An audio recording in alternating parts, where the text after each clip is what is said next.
Hello বন্ধুরা, শুভ দুপুর। বন্ধুরা, আজকে আমি কি মেনু রান্না করছি আপনাদের কাছে শেয়ার করব। তো এই যে জাম আলু বলে এটাকে, লাল টসটসে এই জাম আলু ভাজা বসিয়ে দিলাম। এই যে জাম আলু ভাজা বসিয়ে দিলাম। এটা ছাকা তেলে না ভাজলে ভালো লাগে না।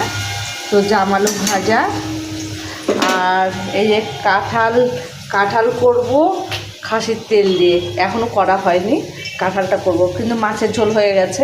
এই যে মাছের ঝোলের কালারটা কিনা ভীষণ ভালো, খেতে দারুণ টেস্টি হয়েছে। আমি খেয়েছি, একটু টেস্ট করলাম যে লবণ হয়েছে কিনা। দেখুন না কালার কি দারুণ লাগছে না, খুব সুন্দর লাগছে।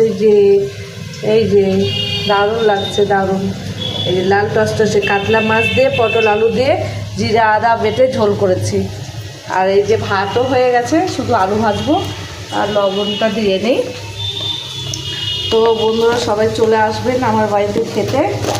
সবাইকে রোজই নিমন্ত্রণ করি, কিন্তু কেউ তো আসে না।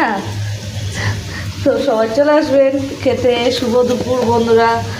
এই যে জাম আলু ভাজা খেতে খুব ভালো লাগে, একটু ছাকা তেলে ভাজলে না দারুণ টেস্ট লাগে, আর অল্প তেলে ভাজা ভালো লাগে না গো।